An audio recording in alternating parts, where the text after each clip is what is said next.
Bonjour à tous. Bonjour. Bonjour. Bonjour. Bonjour. Bonjour. Bonjour. Donc bonjour à tous et bienvenue dans ce nouveau webinaire My Talents. Alors pour plus de fluidité, n'hésitez pas donc à couper votre micro, votre caméra et d'utiliser le chat pour échanger avec nous parce qu'on va être nombreux aujourd'hui. Donc, j'espère aussi qu'on va tenir le timing car on a beaucoup de choses à vous dire.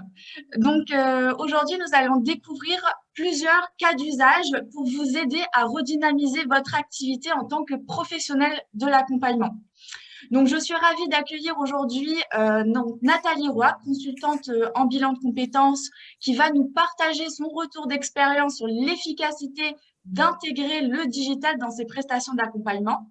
Nous avons également avec nous donc Philippe Abou, fondateur de MyTalent et également dirigeant d'un cabinet RH dans le sud de la France, donc AP Ressources Humaines. Il va nous en dire plus donc sur comment il a réussi à redynamiser son activité, innover avec le digital et développer son activité, notamment dans la région PACA. Donc, je leur laisserai la parole dans un second temps. Nous avons également un temps d'échange à la fin pour répondre à toutes vos questions et n'hésitez pas donc à mettre toutes vos questions dans le chat au fur et à mesure.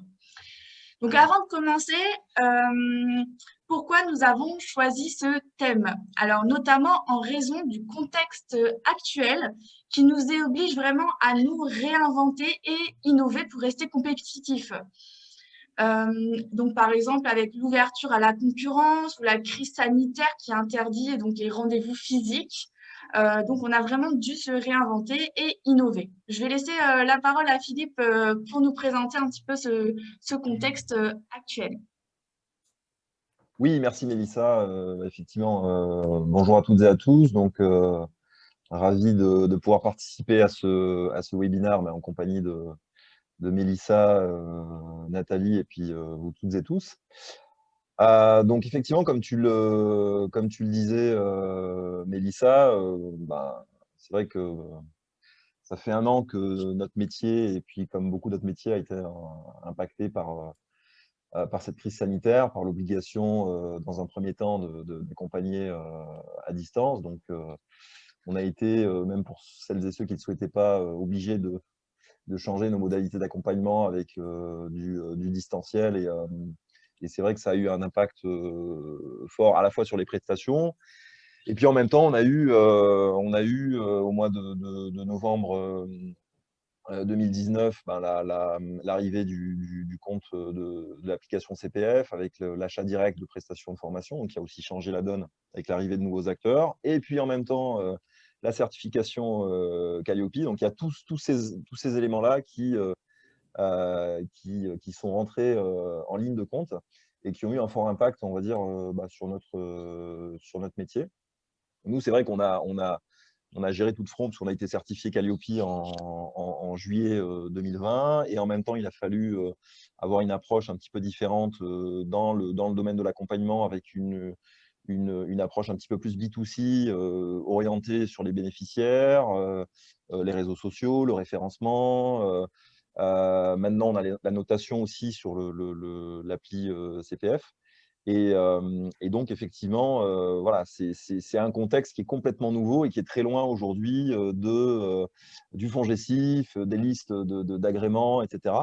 Et on est dans un monde très ouvert, alors que ça plaise ou non, en tout cas, on est dans ce contexte-là avec également une concurrence accrue, voilà, comme tu l'indiques, et une tension sur les prix, puisqu'on voit de tout, hein, des bilans à 300 € et puis des bilans à 4 000 €. Donc, comment trouver son positionnement à travers cette offre-là? Pour le bénéficiaire, c'est aussi la jungle, hein, pour trouver un centre de bilan ou un cabinet conseil. Voilà, on est dans ce contexte-là, complètement. Merci Philippe. Donc là, on va essayer vraiment de vous donner des conseils au fur et à mesure de ce webinaire qui, je l'espère, vous sera utile. Et donc, pour commencer, notre premier conseil, c'est de ne pas tomber dans la surmultiplication des offres pour que le bénéficiaire puisse s'y retrouver. Et donc, il y a vraiment un enjeu avec l'application CPF pour accroître votre visibilité sur CPF. Est-ce que tu veux compléter, Philippe? Oui, tout à fait. Tu devais avancer dans les slides ou parce que moi je suis bloqué là sur le. Non, non, Non, c'est bon, c'est ok, toujours la même autant pour slide. moi. Ok. Oui, effectivement, bah, c'est un peu la tentation, c'est de se dire bah, j'ai une possibilité d'avoir énormément d'offres hein, et de créer plein de sessions de formation ou en tout cas de bilan de compétences sur l'appli CPF sur EDOF. Il se trouve qu'effectivement, plus il y a d'offres, plus il y a de formules, plus la note aussi sera éclatée, plus ça va être difficile aussi pour le bénéficiaire de s'y retrouver, même si au départ, on peut avoir l'impression de se dire que bah, finalement, c'est bien, je vais créer plein d'offres différentes, un bilan comme ci, un bilan comme ça, un bilan 12 heures, un bilan 15 heures, un bilan 20 heures, un bilan etc. Mais au bout du compte, le problème, c'est que ça va être beaucoup plus difficile pour le bénéficiaire de s'y retrouver. Et puis également, en termes de visibilité de référencement, ça sera un petit peu plus difficile. Donc, il y a un bon, à mon avis, il y a un dosage. Ça sera intéressant d'échanger avec vous, d'ailleurs, pour voir un petit peu les feedbacks de personnes qui font du bilan de compétences. Il y a un bon dosage à trouver voilà, en termes de formules. On a vu quand même beaucoup de centres qui ont proposé voilà, des tas de formules diverses et variées. Et quand on se met côté, parce que c'est intéressant aussi de se mettre côté bénéficiaire, quand on va sur l'application CPF, derrière, c'est vraiment la jungle. Donc, quelque part, ils vont aussi trouver, je pense, si je suis un bénéficiaire, moi, si je vais acheter un bilan, je vais essayer de voir bah, un centre qui a quand même qui a quand même des notes, qui a des bonnes notes, mais qui a un nombre de notes relativement important. Je vais peut-être faire le parallèle avec d'autres plateformes type TripAdvisor ou voilà, quand on arrive quand on cherche un établissement, un restaurant, ben, on va plutôt aller sur un établissement qui a beaucoup de notes et des bonnes notes plutôt qu'un établissement qui a uniquement quelques notes. Voilà. Bon, là, d'autant plus que ces notes sont données vraiment par les clients hein, qui ont réalisé la prestation. Donc, merci Philippe pour ce premier conseil donc, qui est comment améliorer sa visibilité sur le CPF. Donc, et vraiment, avec ce contexte actuel aujourd'hui, il y a vraiment un besoin de se réinventer et de moderniser ses accompagnements professionnels avec le digital. On va juste poursuivre avec un petit sondage. Donc, avec 3 questions donc, que je vais lancer tout de suite. Hop. Voilà, je vous laisse répondre à ce sondage. Donc, on a 3 questions. Votre activité a-t-elle été impactée par la crise sanitaire? Donc, vous êtes des professionnels de l'accompagnement qui réalisent donc des prestations d'accompagnement VAE, des bilans de compétences, des accompagnements au retour à l'emploi. Est-ce que finalement, votre activité a été impactée par la crise sanitaire? Oui, positivement, oui, négativement, non. En dehors de la visioconférence, vos pratiques d'accompagnement ont-elles été évoluées, oui ou non? Et enfin, une dernière question sur quels sont vos principaux enjeux pour redynamiser votre activité, être plus visible, moderniser votre pratique avec le digital, élargir donc votre offre de service, c'est-à-dire élargir les offres au sein d'une même prestation comme le bilan de compétences, créer une nouvelle activité, par exemple, si vous voulez vous développer en réalisant de l'auto placement, par exemple, ou intégrer un réseau de consultants. Alors aujourd'hui, on n'a pas mis la certification Calliope parce que c'est une évidence pour tous les organismes de formation en 2021. Mais effectivement, on est conscient que c'est un enjeu pour dynamiser son activité. Donc, je vous laisse compléter. Alors, pour la première question, votre activité a-t-elle été impactée par la crise sanitaire? Donc oui, négativement, quand même à 43%. Oui, Mettre fin positivement. au sondage, peut-être. Ouais, je laisse Ouais. juste 2 secondes, peut-être si encore quelques personnes n'ont pas encore répondu. Ok, ça se complète encore un petit peu. Je vais mettre fin au sondage. Donc effectivement, donc oui, négativement, Et on voit tu peux que... partager les résultats. Merci Philippe. Hop. Est-ce que vous voyez tous les résultats? Parfait. Ouais. Donc, votre activité a-t-elle été impactée par la crise sanitaire? Donc, on voit que le oui négativement revient quand même majoritairement, suivi du oui positivement. Donc, certains ont été impactés positivement par la crise sanitaire. En dehors de la visioconférence, donc est-ce que vos pratiques ont évolué? Donc oui, à 65%. Donc c'est intéressant d'avoir votre retour. N'hésitez Et pas pour dans le chat d'ailleurs à mettre ce qui a évolué, par exemple, dans vos pratiques hein, à distance, en dehors de la vidéo, ça peut être intéressant en termes de partage. Tout à fait, on est preneur. Et du coup, sur la dernière question, bon, qu'à 80%, vous souhaitez, votre enjeu, c'est vraiment de moderniser votre pratique avec le digital, mais on voit que finalement, tous les enjeux qu'on a indiqués dans cette question reviennent quand même, hein, être plus visible, élargir son offre de service, créer une nouvelle activité, intégrer un réseau de consultants, c'est quand même, ça revient assez souvent. Et dans autres, n'hésitez pas donc à préciser autres hein, dans le chat.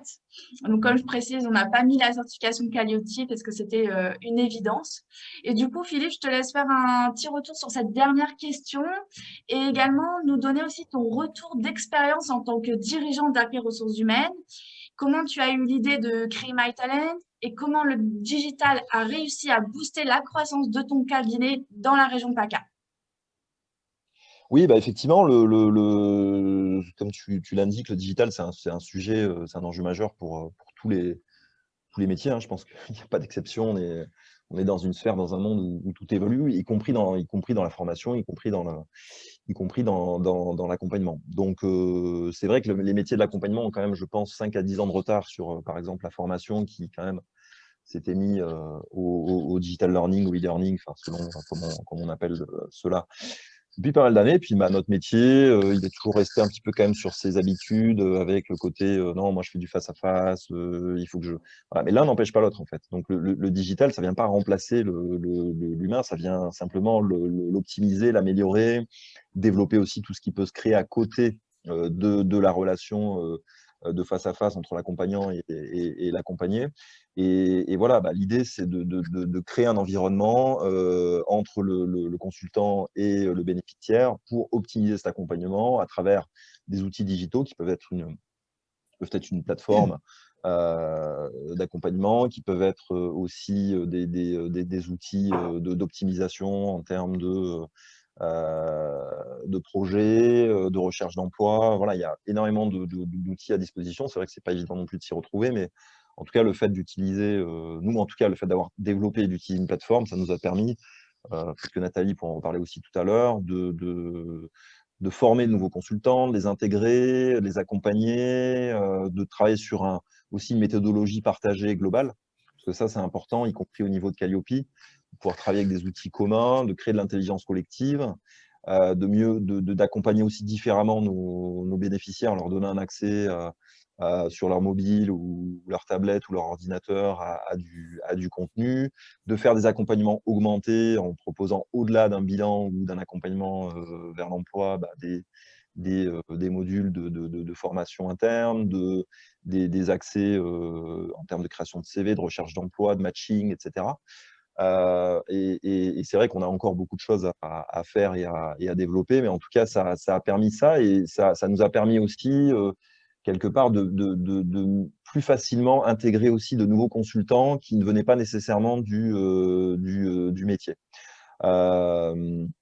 Qui étaient comme Nathalie, hein, typiquement, qui venait de l'entreprise, qui avait une certification de coach, mais qui voulait aussi, qui était intéressé par le fait de développer ses compétences dans les métiers de l'accompagnement. Et aujourd'hui, bah, plus que jamais, ce métier-là, il est quand même il est au centre des préoccupations avec l'obsolescence des compétences, avec la crise, et on a vraiment besoin de compétences en matière de consultants et de conseillers en accompagnement. Donc voilà, c'est venu vraiment naturellement pour nous. Donc la plateforme, puisqu'elle s'est posée, effectivement, nous qu'on utilise, c'est qu'on a développé, c'est MyTalents pour faciliter effectivement la vie et le travail des consultants, et ça nous permet aujourd'hui effectivement de développer. Donc nous, on est plutôt impacté positivement au niveau de l'activité parce qu'on a de plus en plus de demandes individuelles et collectives sur de l'accompagnement. Maintenant, voilà, c'est intéressant aussi d'échanger avec des consultants pour voir aussi leur point de vue, leurs problématiques par rapport à ces sujets-là. D'accord, merci Philippe. Et du coup, Nathalie, je vais te laisser la parole. Du coup, tu as intégré le réseau d'affiliés AP Ressources Humaines donc, dans la région PACA et tu as développé donc tes prestations en ouvrant un bureau sur Marseille. Du coup, est-ce que tu peux nous dire comment le digital a permis de développer ton activité? Oui, bien sûr. Bonjour à tout le monde. En fait, moi, c'est vrai que ça s'est fait de façon simultanée, c'est-à-dire que j'ai démarré mon activité, comme l'a dit Philippe, en évolution professionnelle, enfin en accompagnement, en même temps que la digitalisation et avec un fort a priori compte tenu du fait que je ne suis pas du tout de la génération digitale, même si, voilà. Donc, je suis partie avec largement un gros a priori en me disant, on est dans des métiers de relations humaines. Ça va m'enlever toute relation humaine, ce n'est pas normal, le digital, etc., etc. Donc, ce n'était pas gagné pour ce qui me concerne. Et aujourd'hui, eh ben, je suis contrainte d'admettre que j'ai eu tort, mais vraiment j'ai eu tort. Et je suis très contente d'avoir eu tort. Pourquoi? Parce que non seulement ça n'a pas impacté la relation humaine, mais en plus, ça m'a même fait gagner en proximité. C'est-à-dire que, de façon paradoxale au départ, j'ai moins gagné en efficacité. J'ai modernisé immédiatement ma pratique et mes outils, contrainte et forcée par ce digital qui justement m'a professionnalisé aussi. Et j'ai gagné en proximité. Pourquoi? Parce qu'il y a toute une partie, on y reviendra après, qui se passe en asynchrone et qui permet d'être vraiment là et complètement là au moment où on est synchrone justement avec le bénéficiaire. Donc, j'ai été également en confiance parce que c'est une plateforme qui a été conçue par des pairs pour moi, PAIR. C'est-à-dire que ce sont des gens qui font mon métier, dont j'ai pu bénéficier à la fois de leur pratique, dans un souci aussi d'harmonisation. Donc, et ça s'est fait effectivement, dans mon cas, simultanément, ce qui fait qu'aujourd'hui, je dissocie plus ma pratique de consultante du digital. Elle est intégrée, de fait. D'accord, merci Nathalie pour ton témoignage. Donc, on va continuer ce webinaire avec 3 cas d'usage. Donc, le premier cas d'usage, c'est innover et développer. Le deuxième cas d'usage, se différencier et engager. Le troisième cas d'usage, manager et structurer. Et donc, on va essayer de vous donner en tout cas des conseils qui, je l'espère, sera utile pour redynamiser votre activité. Pour le premier cas d'usage, comme l'ont expliqué Nathalie et Philippe, le digital aujourd'hui est indispensable et nous permet à la fois de moderniser son métier de consultant en transition professionnelle, mais également de développer de nouvelles activités. Donc, dans un premier temps, c'est important de pouvoir définir votre stratégie et identifier les outils digitaux à utiliser. Donc, pour pouvoir innover et se développer. Donc, pour définir sa stratégie, c'est important aussi de pouvoir se positionner par rapport aux autres, analyser la concurrence et également identifier vos facteurs clés de succès. Une fois que vous avez défini votre stratégie par rapport aux autres, vous pouvez intégrer donc le digital dans vos prestations. Et donc, pour cela, il faut pouvoir identifier les outils digitaux que vous souhaitez donc utiliser dans vos accompagnements professionnels. Pour cela, vous pouvez réaliser une veille de l'ensemble des outils qui existent sur le marché, que ce soit payant ou gratuit. Vous pouvez aussi distinguer donc les plateformes digitales et les outils métiers qui permettent d'organiser le contenu du parcours d'accompagnement professionnel et les autres outils comme les outils d'animation, les tests de personnalité ou les outils de visioconférence. Du coup, Nathalie, sur ce sujet-là, quels outils tu utilises aujourd'hui dans le cadre de tes accompagnements professionnels? Alors, les incontournables, devenus vraiment incontournables pendant la crise sanitaire, que sont Zoom, Teams et autres consorts, ça évidemment, parce que c'est devenu presque notre seul moyen de travailler. J'utilise aussi beaucoup, dans le cadre d'accompagnement, des tests de motivation, personnalité, intérêt professionnel. Il y a des plateformes également. Et dans le cadre de l'accompagnement bilan de compétences et VAE, j'utilise la plateforme MyTalents. D'accord, ok. Du coup, juste pour illustrer nos propos aujourd'hui, je vous présenterai donc quelques exemples sur MyTalents donc pour poursuivre ce webinaire. Merci Nathalie. Donc, dans un second temps, vous allez pouvoir innover donc, avec le digital une fois que vous avez identifié les outils à utiliser. Sur MyTalents, par exemple, vous allez pouvoir innover en construisant des parcours d'accompagnement hybrides qui mixent des phases synchrones et asynchrones. Alors, pour ceux à qui ça ne parle pas du tout, les phases synchrones, donc c'est le temps d'échange en face à face avec le consultant en visioconférence ou en présentiel. Et les phases asynchrones, ce sont vraiment les phases qui ne nécessitent pas un échange direct avec le consultant et donc qui correspond donc à la phase de réflexion individuelle à distance du bénéficiaire. Donc, dans cette offre hybride, vous allez pouvoir mixer ces deux phases, donc la phase synchrone et la phase asynchrone. Donc, concrètement, pour créer une offre hybride mixant synchrone et asynchrone, vous allez pouvoir revoir vos modalités d'accompagnement et élaborer une ingénierie de parcours d'accompagnement professionnel. Et pour cela, vous pouvez donc définir les éléments qui seront en synchrone et en asynchrone. Qu'est-ce que vous allez garder finalement en présentiel avec votre bénéficiaire et qu'est-ce que vous allez pouvoir créer à distance. Donc, pour créer cette phase asynchrone, vous allez pouvoir créer du contenu, soit par exemple en réutilisant des ressources qui existent déjà sur Internet, par exemple des vidéos YouTube, soit en créant votre propre contenu interactif et dynamique grâce à des solutions comme Canva, Geniali, qui est vraiment génial, ou d'autres logiciels. Et donc, sur MyTalents, pour vous donner un exemple, vous allez pouvoir facilement organiser et intégrer ces différents types de contenus pour créer un parcours d'accompagnement. Et vous allez aussi pouvoir créer des formulaires, des mises en pratique et suivre l'avancée de vos bénéficiaires sur la phase asynchrone.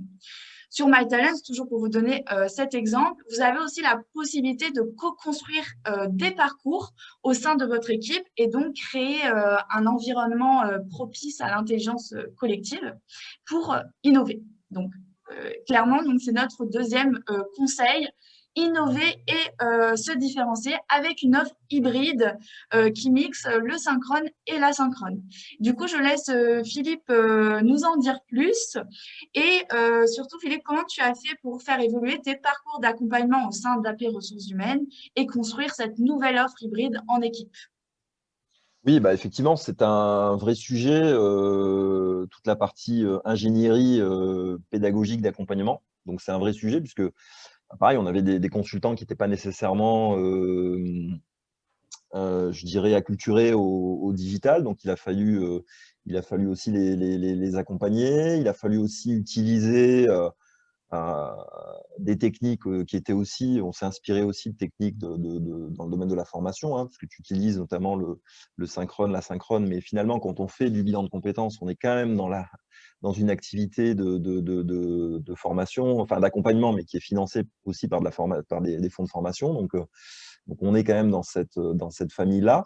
Et tout en gardant aussi une spécificité, puisque quand on accompagne, on ne forme pas.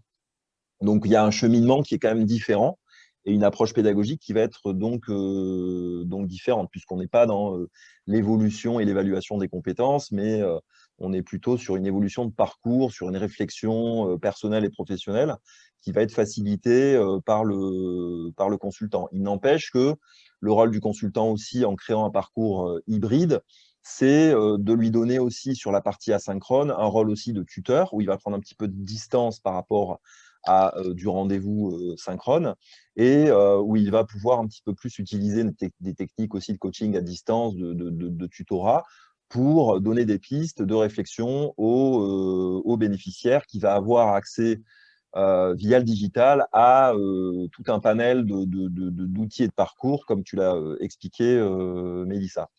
Alors nous, effectivement, on l'a expérimenté sur du bilan de compétences. On a pu aussi le développer sur de l'accompagnement VAE, puisqu'on a recruté une responsable VAE au mois de janvier 2020, donc qui a pu, malgré le contexte, développer et digitaliser tous ces parcours en VAE et pouvoir faire de la VAE à distance et pouvoir aussi, comme Nathalie l'a expliqué, former de nouveaux consultants sur de la VAE et pouvoir proposer des nouvelles modalités d'accompagnement à ce niveau-là.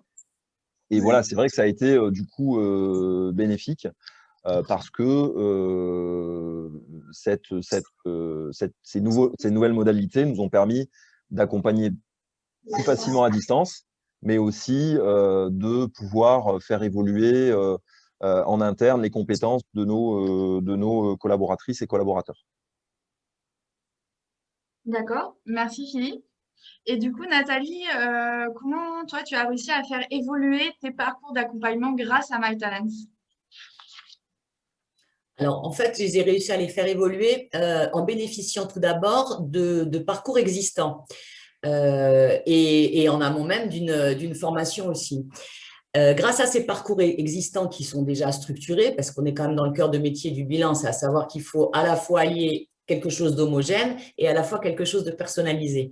Donc moi, au premier rendez-vous, même avant le premier rendez-vous, j'implique le bénéficiaire immédiatement via cette plateforme avec laquelle on rentre directement en interaction, c'est-à-dire qu'il est mis en action immédiate dès le premier rendez-vous.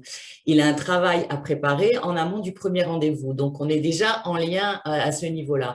Et à l'issue de ce premier rendez-vous, selon ce qui s'est passé, selon ses attentes, selon ses besoins, je vais adapter le parcours existant de façon très simple et très facile, puisqu'on est sur quelque chose qui est presque ludique, même malgré mon grand âge, je peux le dire, et qui permet du coup de personnaliser au mieux via un système de modules, etc. Enfin, je ne sais pas si on va voir ça en direct, mais en tous les cas, les parcours sont très facilement adaptables.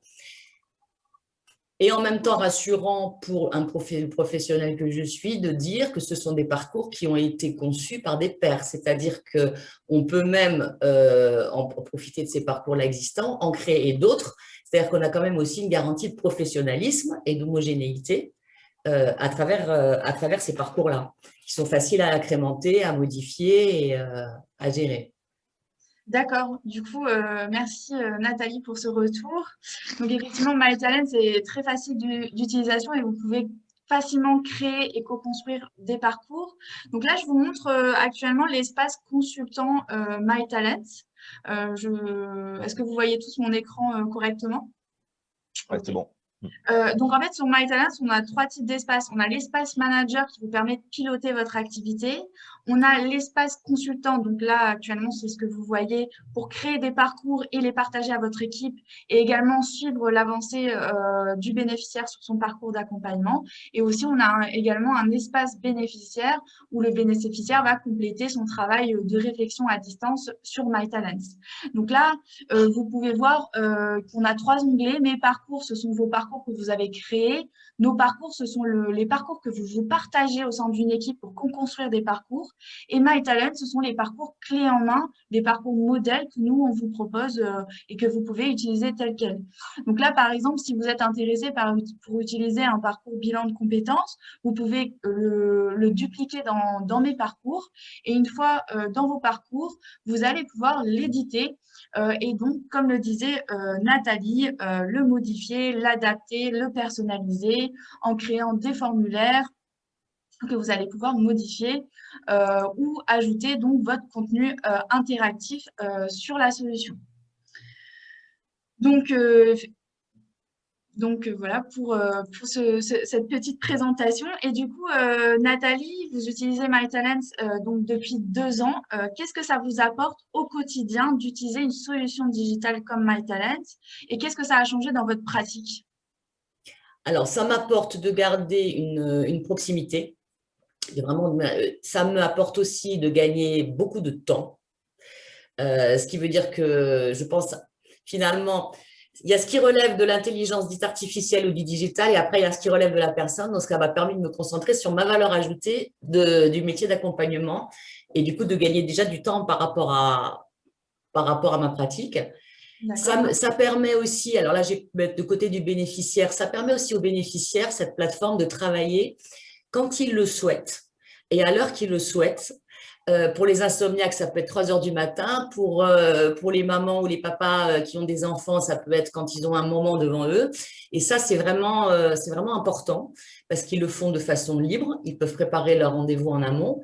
Ça m'a permis aussi d'avoir un travail de préparation fait par le bénéficiaire que je peux consulter à tout moment. Donc, il y a une interaction qui existe. mais également de pouvoir, lors des rendez-vous, échanger sur un travail qui a déjà été effectué en amont.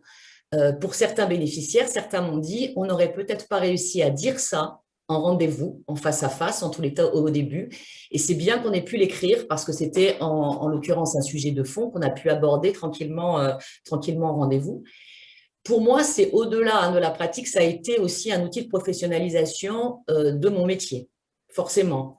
Donc, avec une revisite des pratiques régulières. C'est une organisation aussi de travail plus libre pour ce qui me concerne et c'est un allègement de charges au niveau de la gestion dans nos métiers, tout ce qui relève de la gestion des rendez-vous, du changement de rendez-vous, etc., du suivi de nos bénéficiaires. Moi, j'ai gagné beaucoup de temps par rapport à ça.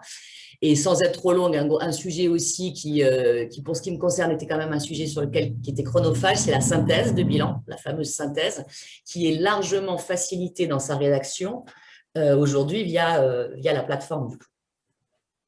Effectivement, vous avez la possibilité de générer une synthèse d'accompagnement ici. J'ajouterais juste un truc. Oui, la traçabilité est très importante aussi dans nos métiers, qui fait qu'on peut avoir, et le bénéficiaire, je crois, pendant quelques mois ou voire un an, accès aux informations de la plateforme pendant un moment et les utiliser, ces informations. Je pense à une bénéficiaire que j'ai accompagnée il n'y a pas très longtemps, qui m'a contacté 6 mois après la fin de son bilan pour me dire « Nathalie, merci, je n'aurais pas pensé que ça me serve. Elle prépare aujourd'hui un concours pour être infirmière. » Et via la plateforme, elle a pu récupérer tout ce travail qu'elle avait fait, donc en plus de la synthèse, qui, comme son nom l'indique, est une synthèse, pour pouvoir justement préparer son concours. Donc ça, c'est vraiment riche aussi. Merci Nathalie donc, pour ce retour et ce petit témoignage de ta bénéficiaire. Donc, on va poursuivre avec donc le digital. Il permet également de pouvoir développer de nouvelles activités. Donc, si je donne toujours l'exemple de MyTalents, vous allez retrouver des parcours modèles tels que des bilans de compétences, des bilans jeunes, des parcours VAE, des petits parcours coaching. Et donc, ça va vous aider à développer de nouvelles prestations ou alors en tant qu'indépendant, je crois qu'il y en a parmi nous, de se lancer plus facilement dans son activité. C'est vraiment une source d'idées pour se lancer et proposer de nouvelles prestations. C'est aussi un gain de temps au départ pour vous aider à digitaliser vos parcours d'accompagnement. Donc ça, c'est vraiment l'exemple de MyTalents. Globalement, le digital, c'est un levier de développement commercial sur 4 axes principaux. Le premier, c'est qu'avec le digital, vous pouvez très facilement proposer de nouvelles formules de prestations à vos bénéficiaires. Par exemple, des parcours en auto-formation à la fin d'un bilan de compétences, par exemple.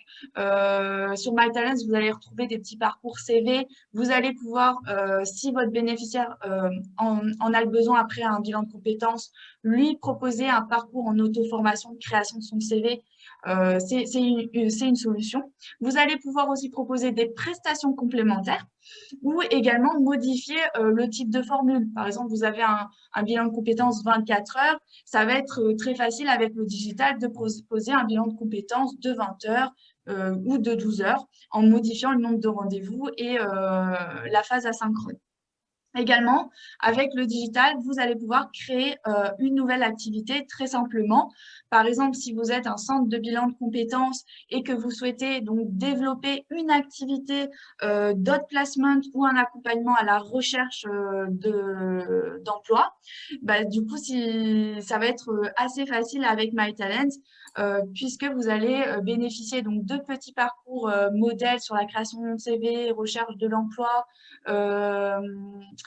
voilà, l'aide de motivation et également vous allez pouvoir accéder à un outil de création de CV et suivi de candidature. Donc, vos bénéficiaires vont pouvoir créer leur CV directement sur MyTalents, créer leur tableau de suivi de candidature, accéder à leurs offres d'emploi et vous, sur votre espace consultant, vous aurez une visibilité de tout ça. Vous pourrez voir les CV, les corriger, les commenter et avoir un aperçu du tableau de suivi de candidature. Donc, ça va vraiment, le digital vous permet de créer de nouvelles activités.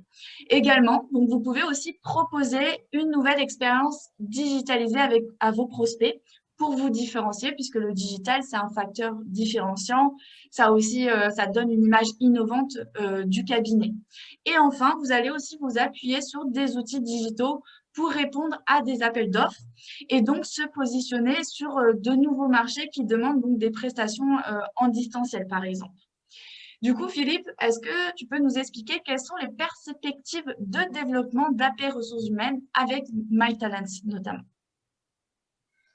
Alors effectivement, je rebondis quand même juste petite parenthèse il y avait une intervention, une question par rapport, enfin pas une question, mais Michel qui nous parlait de durée de bilan, qui était la loi soumet le bilan de compétences à une durée de 24 heures. En fait, le 24 heures, bon, j'ai répondu dans le chat, c'est la durée maximale. Donc, un bilan de compétences peut faire moins de 24 heures.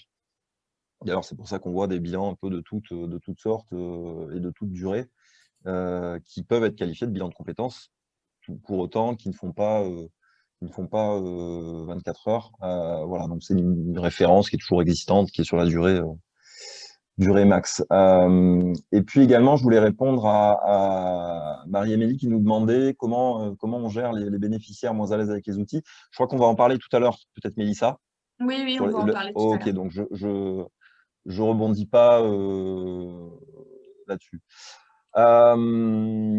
Donc, ta question exactement?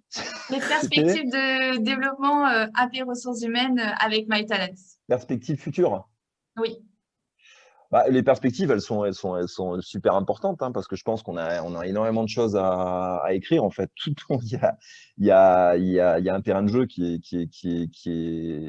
est immense. Donc sur l'évolution de notre métier, sur la certification de notre métier, sur les compétences digitales des consultants, sur la mise à disposition aussi des outils, parce que bah, aujourd'hui, quand on faisait un bilan de compétences il y a 15 ans ou 20 ans, la moyenne d'âge des bénéficiaires, c'était 45-50 ans, parce que le bilan de compétences n'était pas accessible à tout le monde. Aujourd'hui, c'est accessible à beaucoup plus de personnes avec le CPF.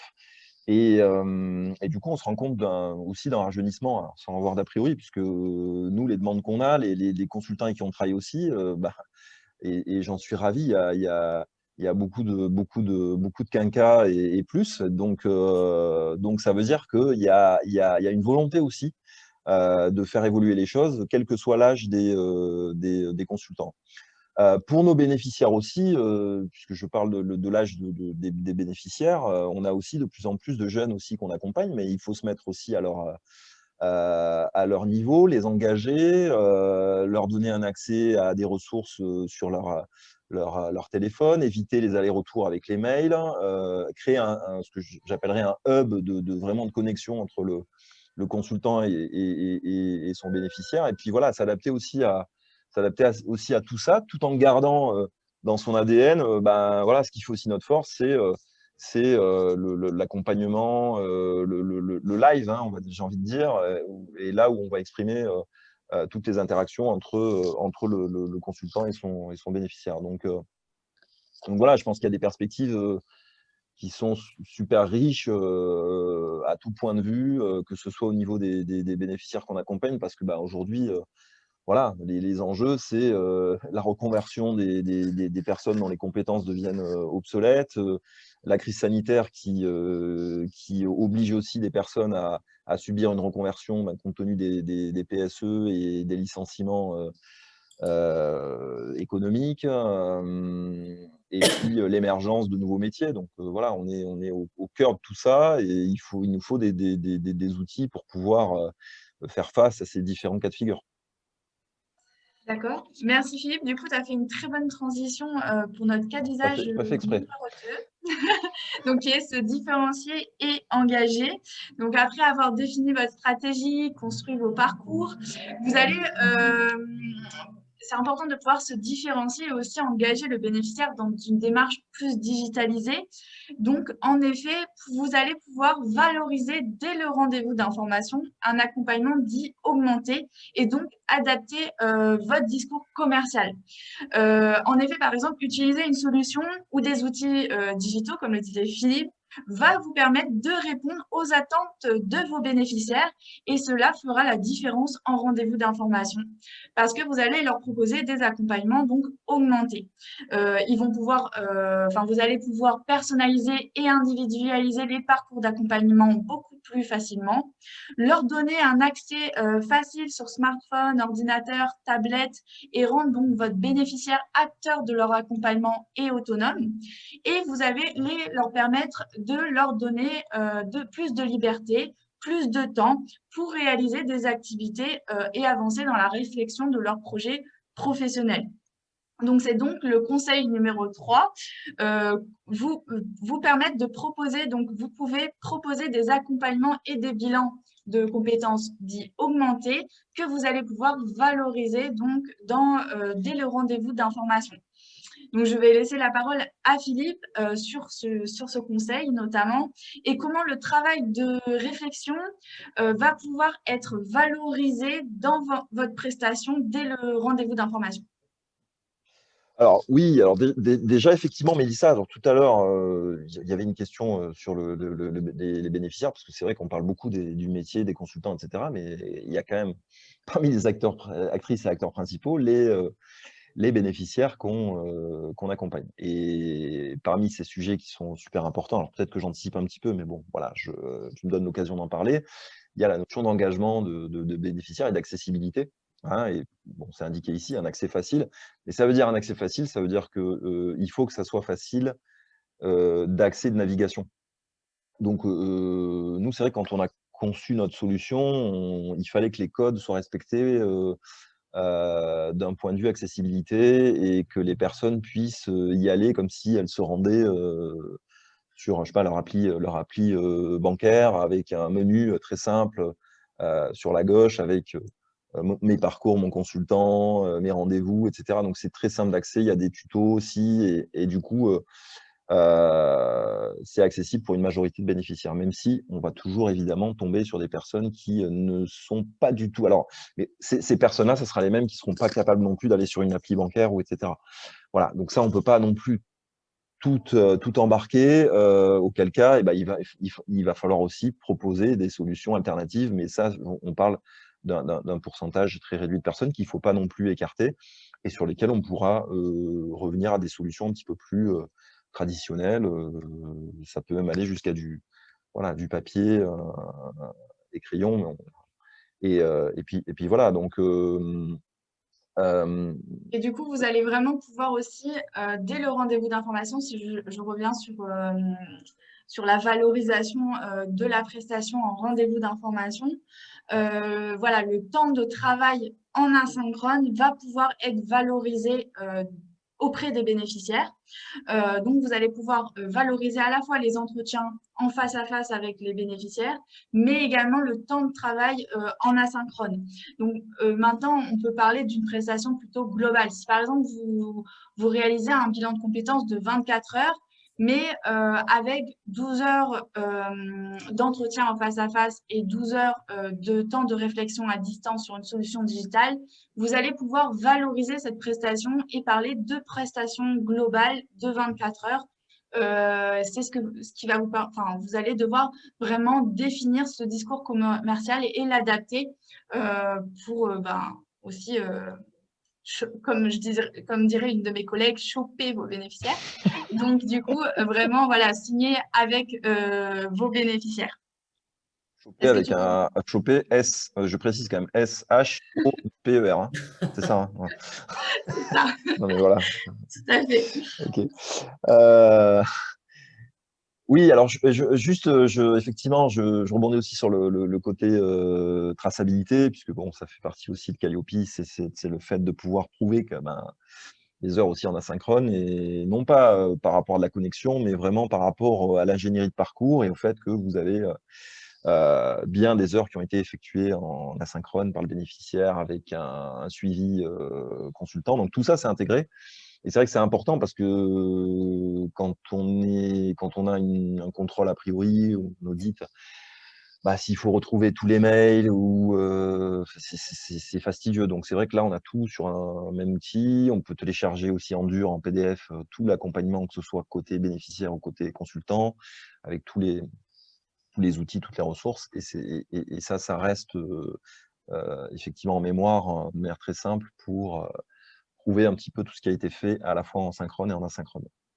Si je peux juste témoigner aussi par rapport à la question sur les bénéficiaires qui ne seraient pas à l'aise avec le digital. Alors, moi, j'ai eu aucune personne qui ne s'est pas mis à cette plateforme, mais il y a pas mal de personnes, effectivement, au départ, qui ne sont pas nécessairement à l'aise. Et je me suis rendu compte d'une chose, c'est que c'était un bon moyen, même pour elles, d'y aller. Sachant qu'aujourd'hui, quels sont les métiers où on s'en passe? Il n'y en a pas beaucoup. Donc, quand on accompagne quelqu'un qui est en reconversion professionnelle, souvent, la pratique du digital, ça fait partie des prérequis. Du coup, je pense à quelqu'un que j'ai accompagné dernièrement qui était sur un métier sur lequel il n'y avait pas le digital jusqu'à maintenant, une personne d'un certain âge, et qui, via la plateforme, s'y est mis petit à petit, pas du tout de façon laborieuse parce que c'est plutôt ludique la façon dont on l'utilise. À cette époque, on se voyait encore en présentiel et sans les masques, mais je l'utilisais avec lui en face à face. C'est-à-dire qu'avant qu'il prépare lui-même, on travaillait ensemble via la plateforme jusqu'à ce qu'il s'approprie les choses. Et aujourd'hui, c'est quelqu'un qui travaille depuis son téléphone avec la plateforme. Donc, c'est aussi une façon de faire évoluer la personne vers des pratiques qui sont quand même bien utiles aujourd'hui. Merci Nathalie pour ce retour. Du coup, effectivement, vous allez pouvoir vous démarquer en rendez-vous d'information avec le digital. Et aussi, le digital, ça va vous permettre de donner une image innovante à votre cabinet. Ça plaît aux bénéficiaires ou ça peut faire peur à certains. Mais du coup, voilà, c'est à vous, en tant que posture de consultant, de les accompagner vers ce changement de pratique. Et vous allez vraiment pouvoir dépoussiérer l'accompagnement et vous permettre d'avoir un facteur différenciant, notamment à des bénéficiaires qui sont de plus en plus jeunes et qui sont habitués donc au digital. Du coup, Nathalie, je te laisse nous faire part de ton retour d'expérience, comment tu arrives à te démarquer lors d'un rendez-vous d'information avec un bénéficiaire et pourquoi finalement le bénéficiaire il te choisit tout simplement. Alors, j'ai pas envie de dire qu'il me choisit juste à cause de la plateforme, grâce, parce que mon ego en souffrirait un peu. Donc, non, je plaisante. Au niveau du rendez-vous d'information, en fait, ce que je fais, c'est que je présente évidemment la démarche, l'approche, etc. J'écoute le bénéficiaire, je me présente aussi, et puis très rapidement, parce que ça porte un cadre immédiat, je lui montre ce que va être son parcours. Alors, s'il est devant moi, je lui montre via mon écran. Si on est à distance, je lui fais un partage et je lui montre les étapes par lesquelles il va passer, entre guillemets, sur le bilan et ce qui va se passer pour lui à travers des questions, etc., etc. Donc, du coup, la personne voit assez immédiatement, elle visualise ce qui va se passer. Donc, c'est rassurant. Elle voit étape 1, étape 2, à tel moment, le calendrier, ça sera ça, les outils, ça sera ça, ce qu'on va utiliser, etc. Tout en n'enfermant pas, parce que bien sûr, je lui dis, ça, c'est un parcours qui est classique, je l'adapterai en fonction de vos besoins, etc. Donc, effectivement, si je mets mon nez de l'autre côté, j'avoue que c'est une forte valeur ajoutée où les bénéficiaires disent, ah, c'est sympa, en plus, il y a ça. C'est-à-dire qu'ils ne se sentent pas largués au milieu d'un truc, juste avec un face-à-face avec une personne, ils se sentent aussi accompagnés et entourés par un outil. D'accord, merci Nathalie. Du coup, vous allez, une fois que vous arrivez à vous démarquer, que vous avez signé avec votre bénéficiaire, c'est vraiment important de pouvoir engager donc les bénéficiaires pour éviter à la fois le décrochage et surtout la démotivation lors de la phase asynchrone notamment. Parce que certains peuvent avoir peur. Donc, vraiment, accompagner et engager le bénéficiaire, c'est vraiment la clé d'un accompagnement réussi. Et du coup, Nathalie, je te relaisse la parole. Comment toi, tu arrives à engager tes bénéficiaires grâce au digital, en rendez-vous d'information, enfin, sur l'accompagnement? En fait, après donc, le rendez-vous d'information, quand la personne nous a choisi, on pose le premier rendez-vous et dès lors, elle a un travail à préparer sur la plateforme. Donc, elle se met en action, c'est ce que je disais tout à l'heure, et assez immédiatement. Ce qui pour moi est important, parce que quand on décide de réaliser un bilan, S'il se passe trop de temps, et on le savait avant qu'il y ait la plateforme, etc., quand ça mettait très longtemps avant de le valider, si on rompt cette énergie, cette dynamique-là, c'est un peu embêtant. Donc, le fait de dire, ça y est, on démarre à telle date et vous avez déjà accès à cette plateforme-là avant même le rendez-vous, vous avez des choses à faire, un travail à faire avec le temps que vous souhaitez mettre aussi dedans. On estime cela à peu près à 2 heures environ pour la préparation du premier rendez-vous. Mais la personne, du coup, ça y est, elle démarre son bilan à ce moment-là, avant même qu'on se soit vu en face à face. Donc, elle est dans l'action immédiate. D'accord. Ok, merci. Et du coup, je reviens sur ce que Philippe disait tout à l'heure, à part si Philippe, tu veux prendre la parole sur l'engagement bénéficiaire avec les 3A, accessibilité, attractivité, accompagnement. Ouais, et puis non, non, je peux en rajouter, mais parce que je vois que leur tourne aussi, mais simplement, c'est vrai que puisqu'on parle de développement d'activité sur le sujet du webinar, le meilleur commercial, c'est le client. Donc, les bénéficiaires sont nos clients. Vos bénéficiaires sont vos clients. Donc, du coup, ce sont eux les meilleurs ambassadeurs de votre cabinet. Et puis, on le voit avec les recommandations qu'on peut avoir, que vous pouvez avoir aussi, vous, de votre côté.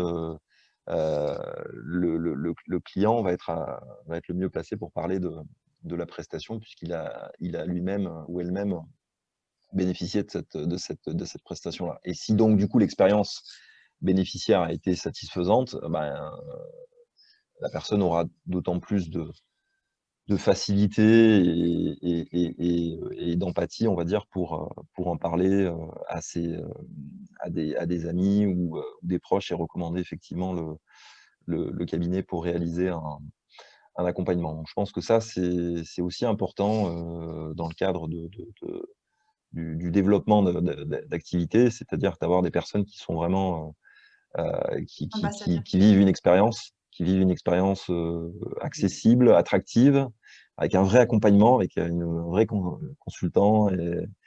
Et voilà, c'est parfaitement illustré par Nathalie ici. Et derrière, voilà, ça permet d'accéder et d'avoir d'autres recommandations directement par les clients. Ouais, moi, je D'accord. peux témoigner juste des bénéficiaires qui parfois ont du mal sur certaines étapes un peu compliquées, qui m'ont souvent dit, c'est pas mal fait votre truc, parce qu'à travers telle et telle question, etc., ça m'a ouvert et machin, c'est bien vu. Et je leur dis volontiers, bah oui, mais c'est un peu fait exprès. Mais ce que je veux dire par là, c'est que c'est un outil, en dehors du fait que ça soit la digitalisation, le distance, la crise sanitaire, on comprend bien l'intérêt, mais c'est aussi un outil pour le bénéficiaire qui est aidant.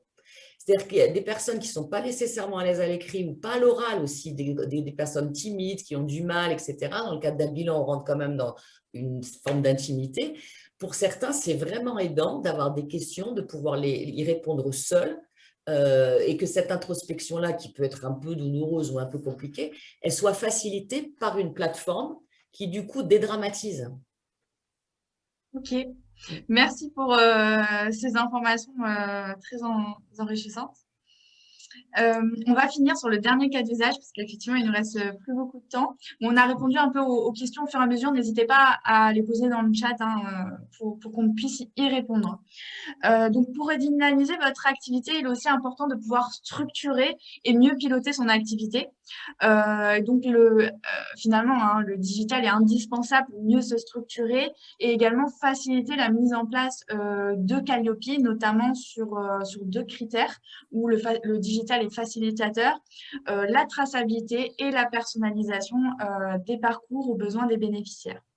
Donc, du coup, Philippe, dans un premier temps, comment tu as réussi à bien piloter ton équipe avec le digital pour développer ton activité?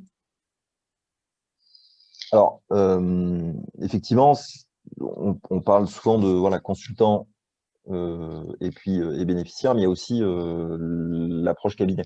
Donc, c'est vrai que nous, on a quand même une douzaine de consultants qui interviennent au niveau du cabinet. Ce qui était important, c'est de pouvoir avoir un accès global qui puisse nous permettre de piloter aussi, non pas piloter les consultants, c'est même piloter l'activité, suivre les flux, la charge de travail, la répartition, anticiper effectivement tout ça. Si besoin, faire des échanges de pratiques avec un accès de notre espace cabinet manager vers l'espace consultant et jusqu'à l'espace bénéficiaire. Donc, du coup, avoir une vision globale de tout cela.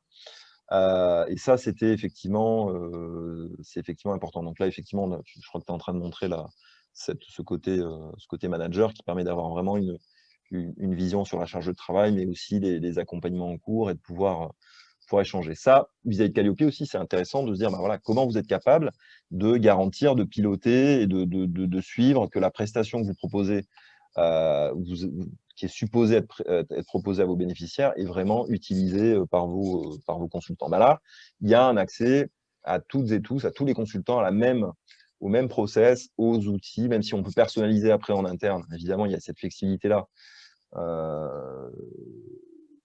Que Nathalie, je pense que tu dois utiliser, qui est la personnalisation aussi vis-à-vis du bénéficiaire en lui supprimant, en ajoutant une ressource, en insistant un peu sur un aspect, en utilisant un test en particulier. Et en tout cas, voilà, ça, c'est quelque chose qui est important, tout en facilitant aussi le partage de bénéficiaires entre plusieurs consultants. C'est-à-dire qu'à un moment donné, nous, dans l'équipe, il y a une personne qui est plus spécialisée dans la création d'entreprises. Donc, on va pouvoir lui partager pour 2 ou 3 séances un bénéficiaire. Et tout de suite, il y a une mise à disposition des informations pour le consultant en question. Donc, ça, c'est aussi, voilà, toutes ces pratiques et ce partage d'informations, elle est utile dans le cabinet à travers les différents rôles de chacun et l'accès à l'information qui est centralisé beaucoup plus rapide et qualitative. Voilà. Parce qu'avant ça, c'était tiens, j'ai un bénéficiaire, je t'envoie son CV, je t'envoie des infos, attends, on fait un point téléphonique. Non, là, dans un seul clic, je te le partage, tu as accès aux infos, ok, je vois très bien, j'ai le suivi, j'ai vu que tu l'as vu à tel moment, tu as fait ça, etc. Et je peux prendre le relais. À la limite, je ne vais pas dire qu'on n'a pas besoin de se parler parce que c'est toujours utile de personnaliser tout ça. Mais voilà, c'est quelque chose qui est aussi intéressant. Et du coup, sur la personnalisation, est-ce que Nathalie, tu vas intervenir et nous expliquer comment tu arrives à personnaliser facilement les parcours à chaque bénéficiaire? Du coup, selon à la fois la demande, les besoins et selon aussi les projets qui vont émerger en cours de bilan, il y a également, enfin moi j'utilise aussi MyTalents comme une bibliothèque mine d'or d'informations préexistante. Si je pressens qu'effectivement c'est quelqu'un qui peut éventuellement créer une entreprise ou qui en a le souhait, etc., très rapidement je peux agrémenter avec des choses qui existent, qui sont sur la création d'entreprise, ou effectivement partager ce bénéficiaire avec la personne qui est experte là-dessus. Donc en fait je vais à travers un système de modules, de ressources, etc., agrémenter, voilà, c'est ce que tu fais, de façon très facile selon les sujets et selon les problématiques de la personne. Et quelque chose que j'utilise aussi volontiers et qui pour moi est un outil pédagogique, c'est le CV, auquel moi je donne accès à l'étape 3-4, enfin peu importe du bilan, au moment où la partie compétence peut être justement un exercice un peu laborieux pour certains, voire technique. Le fait de pouvoir faire ce CV en ligne pour le bénéficiaire à partir d'un outil qui est très sympa et le fait de pouvoir me demander des commentaires en direct, et quelque chose de très interactif et de presque ludique sur un sujet qui, le CV, peut être un peu ennuyeux, on va dire. Là, dernièrement, je pensais à une bénéficiaire qui, dans la journée, et c'était très bien, m'a demandé, je ne sais pas, 5-6 commentaires sur son CV. Ça ne m'a pas pris de temps plus que ça. Et c'était bien parce qu'on est arrivé après au rendez-vous, elle avait son CV qui était quasiment ficelé parce qu'elle avait, voilà, les échanges qu'on a eus en amont étaient hyper utiles. Ok, merci, merci pour ce retour. Donc finalement, sur la partie structurer et piloter son activité, effectivement, sur la certification Calliope, le digital est un facilitateur sur la traçabilité, parce que je crois que c'est le critère 2 de Calliope qui souligne le fait d'élaborer des parcours déroulés, séquences, grilles et modalités d'évaluation, et de pouvoir garder du coup toute une traçabilité des accompagnements en un clic. Également, vous allez pouvoir personnaliser donc facilement avec le digital des parcours d'accompagnement. Et donc là, ce que je vous ai montré tout à l'heure, je vous ai montré l'espace consultant, donc qui est vraiment l'outil de pilotage avec des onglets statistiques, la possibilité d'ajouter des consultants sur l'espace manager. Et là, je suis revenue sur l'espace consultant pour vous montrer la personnalisation des parcours. Ok, je pense que nous avons fait le tour de ce webinaire. Juste pour retenir quelques conseils qu'on vous a donnés tout au long de ce webinaire. Le premier conseil, c'est que vous allez pouvoir, pour redynamiser votre activité, se différencier. Donc, vous pouvez vous différencier avec une offre hybride innovante qui mixe l'asynchrone et le synchrone. Vous pouvez aussi valoriser ces nouveaux accompagnements dits augmentés dès le rendez-vous d'information. Attention, il ne faut pas tomber donc dans la surmultiplication des offres pour pouvoir vraiment accroître sa visibilité sur le CPF, comme on l'expliquait notamment en introduction. Et le digital, c'est également un vecteur de gain de temps pour gagner en efficacité. Donc voilà les différents conseils. Je crois qu'on a aussi, Philippe a parlé du fait que les bénéficiaires sont vraiment ambassadeurs de votre cabinet. Donc, c'est vraiment un atout tout pour vous de capitaliser sur l'expérience client. Voilà pour les conseils. Juste pour Oui. terminer, puisqu'il y a quelques questions, notamment Myriam dans le chat. Comment ça se passe pour les consultants? Les sélectionnez-vous? Quel est le coût pour apparaître sur MyTalents? En fait, c'est effectivement pour précision. Alors nous, moi j'ai un cabinet AP Ressources Humaines qui est complètement indépendant hein, de MyTalents, où on a des consultants à la fois salariés et indépendants qui font partie de notre réseau. Et puis après, MyTalents, c'est une solution effectivement digitale qu'on propose à tout type de consultants partout en France qui veulent faire évoluer leur métier. Donc, il y a deux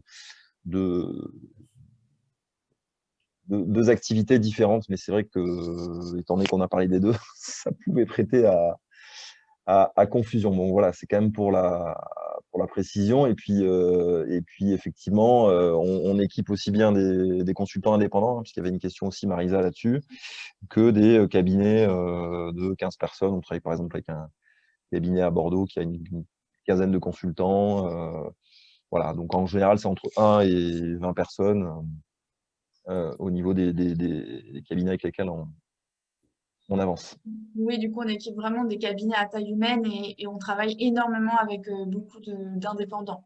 Donc, ça s'y Voilà. prête complètement. Et on développe aussi chez AP Ressources Humaines notre réseau. Donc, si notre équipe vous est sympathique, bah, écoutez, n'hésitez pas à se rapprocher de nous et puis on pourra en discuter avec plaisir. Okay. En tout cas, n'hésitez pas donc à revenir vers moi si vous avez ou vers nous hein, si vous avez des questions. Je suis également ouverte à vous présenter MyTalents plus en détail si vous le souhaitez. Si vous souhaitez voilà, discuter avec Philippe du réseau AP Ressources Humaines, n'hésitez pas à revenir vers Philippe.